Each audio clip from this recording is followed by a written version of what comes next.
The Constitution of India, Preamble. We, the people of India, having solemnly resolved to constitute India into a sovereign, socialist, secular, democratic republic and to secure to all its citizens justice, social, economic and political, liberty of thought, expression, belief, faith and worship, equality of status and of opportunity, and to promote among them all fraternity, assuring the dignity of the individual and the unity and integrity of the nation. In our Constituent Assembly, this 26th day of November 1949, do hereby adopt, enact and give to ourselves this Constitution.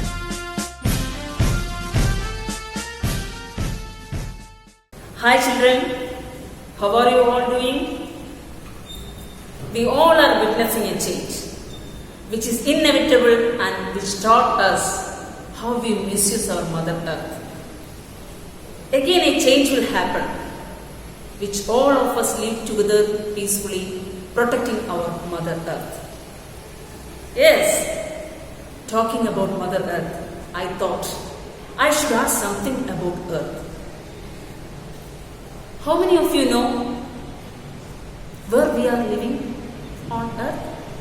You learned in the last classes that Earth is round in shape, it moves around the sun, Moon is the satellite of the Earth and so on. Have you ever thought where we live on Earth? Outside or inside? Yes. Children, we are going to learn about the secret of Earth. We are going to learn about the secret of Earth. Do you like to listen to such secrets? Of course, you like. Our next chapter is the search of Earth's secrets. Before moving on the chapter, let us see the experience of a journalist who visited a mine in South Africa. What is a mine? A mine is a place where you find deposits of ore or minerals in the earth or on its surface. This journalist got a chance to visit a gold mine in Western area in South Africa. He carried the oxybox and instrument to protect from poisonous gas, a helmet with torch and a protective coat to prevent the heat. So, you understood what things are needed to go deep inside the earth. When he went deep inside, the temperature increased. There was pressure variation also. See children, what all changes under the earth while journeying the interior of earth? We find increase in temperature, pressure changes and many other things. What we find? Increase in temperature, pressure changes and many other things. Okay, let us learn more about this. Here is an amazing information for you. Just see. So it is said that even though man could reach Mars, which is 225 million kilometers away, he couldn't go beyond 12 kilometers inside the earth on which he lives. Why? That you will learn now. It is not easy to collect the information about the mysteries of the earth interior. Why you know? Because the temperature and the pressure inside the earth increases with depth. That is, when you go deep inside the earth, the temperature and pressure increases. pressure changes because the weight exerted by the overlying layers. Temperature കൂടുന്നതിനനുസരിച്ച് pressure changes ഉണ്ടാവും.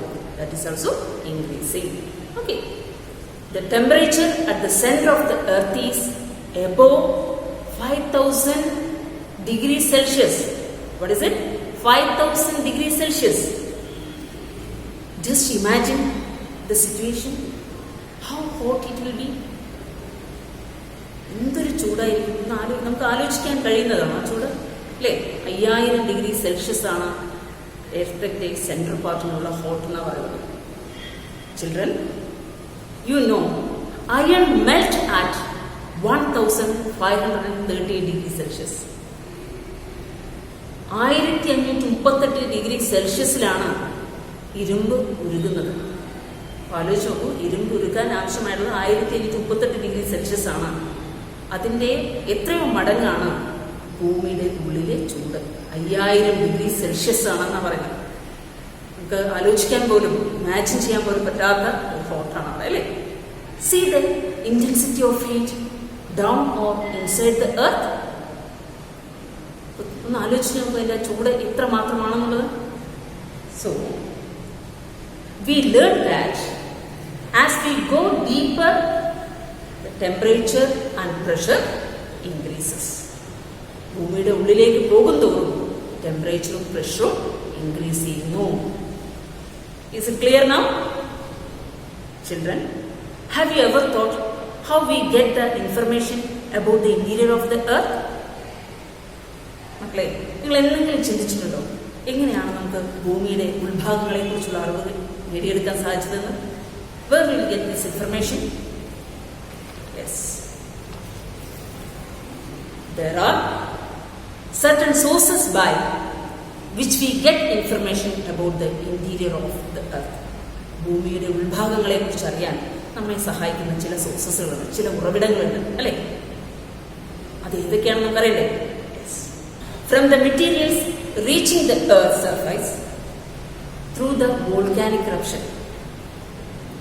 അഗ്നിപർവ്വതങ്ങളിലൂടെ വരുന്ന lava, ആ ലാവയിലുണ്ടാകുന്ന മിനറൽസുകളിൽ നിന്നൊക്കെ നമുക്ക് മനസ്സിലാക്കാൻ സാധിക്കും ഈ ഭൂമിയുടെ ഉൾഭാഗത്തിന്റെ കിടപ്പിനെ കുറിച്ച്. Okay.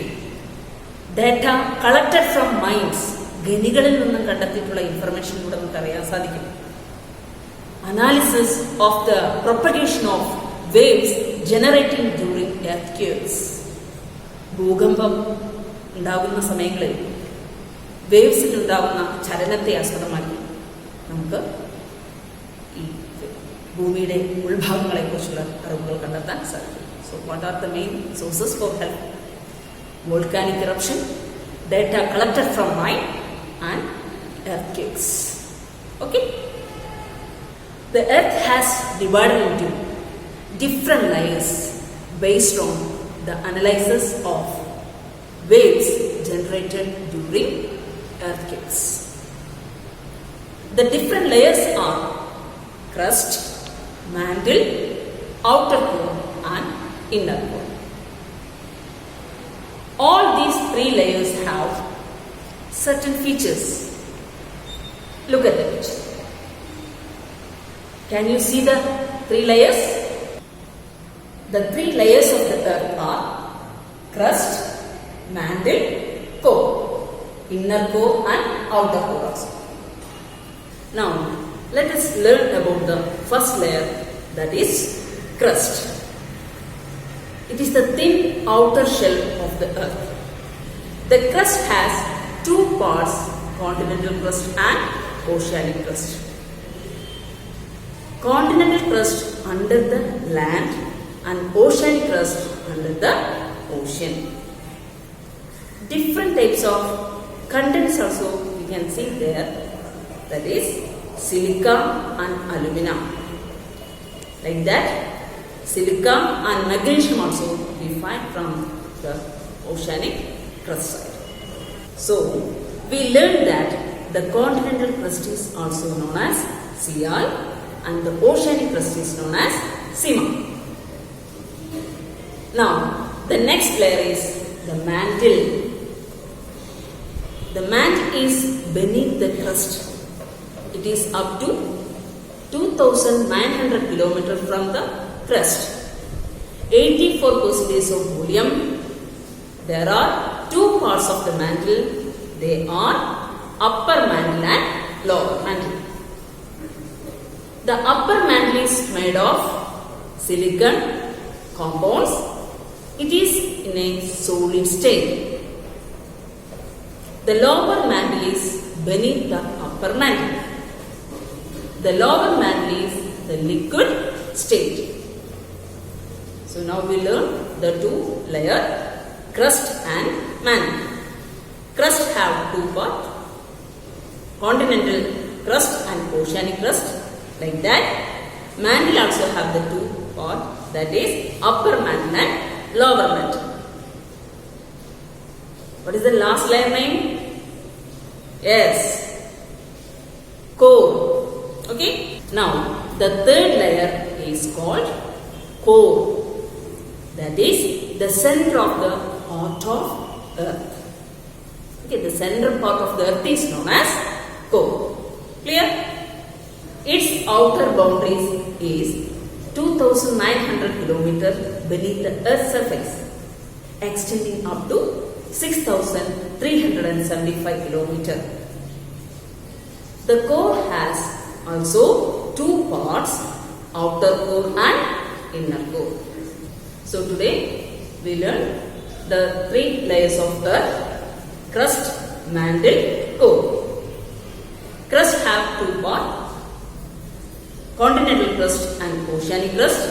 Like that, mantle also have the two parts, that is upper mantle and lower mantle, core, inner core and outer core.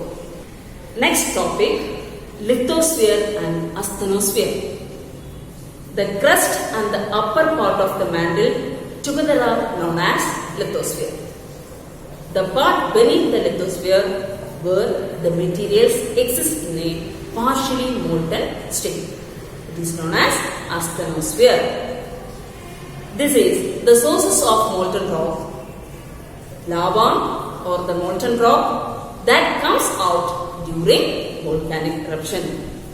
അഗ്നിപർവ്വത സ്ഫോടനത്തിലൂടെ പുറത്തേക്ക് വരുന്ന ലാവയിൽ നിന്നും ഫോം ചെയ്യുന്ന റോക്സിനെയാണ് നമ്മൾ അസ്തനോസ്ഫിയർസിൽ ഉൾപ്പെടുന്ന റോക്സ് ആയി കൺസിഡർ ചെയ്യുന്നത്. Okay, now let us move on to the new topic, rocks.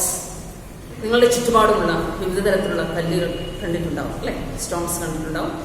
നമുക്ക് ഇനിയുള്ള ടോപ്പിക് വ്യത്യസ്ത തരത്തിലുള്ള റോക്സുകളെ കുറിച്ചൊന്ന് പഠിക്കാം. Okay,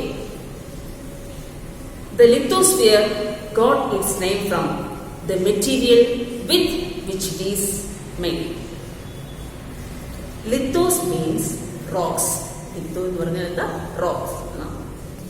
If you look around, you can see rocks of different colors and hardness. This diversity is due to its constituent. What is constituents? The elements. Okay. The constituents of the rocks are called minerals. Which are the types of minerals are there? വ്യത്യസ്ത തരത്തിലുള്ള minerals അതിൽ ഉൾപ്പെട്ടതുകൊണ്ടാണ് റോക്സിനും വ്യത്യസ്തത കാണാൻ സാധിക്കുന്നത്. More than 2,000 minerals such as silica, mica, hematite, bauxite, etc. have been identified on Earth. Based on the mode of formation, rocks can be classified into three: igneous rocks, sedimentary rocks and metamorphic rocks. Okay, which are they? Igneous rocks, sedimentary rocks and metamorphic rocks. Shall we discuss more about different kinds of rocks? Rocks are divided into three: igneous rocks, sedimentary rocks and metamorphic rocks. The first one, igneous rocks. Igneous rocks are formed by the molten of rock material rising through the fissures in the crust and solidifying either on the surface of the earth or within the crust itself. All other rocks are formed from the igneous rocks. They are called primary rocks.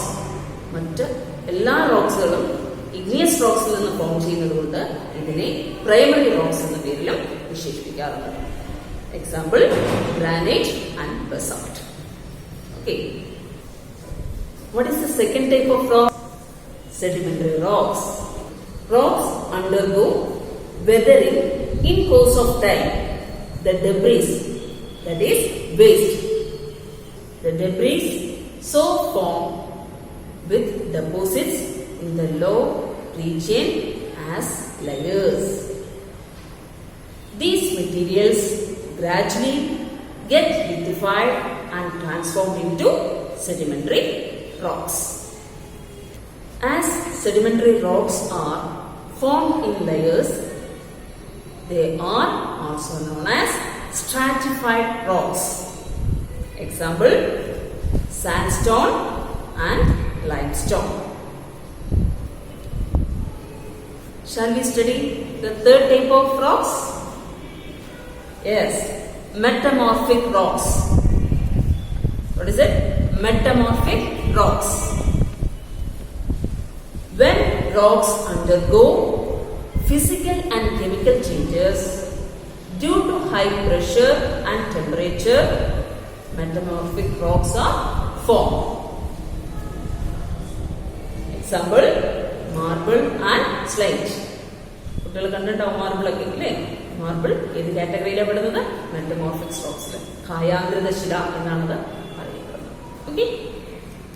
Now you learned about different types of rocks and its example. Children, would you like to see a picture of rock cycle? Here it is. Magma from underground solidifies to form igneous rocks. Igneous rocks disintegrates to form small rocks.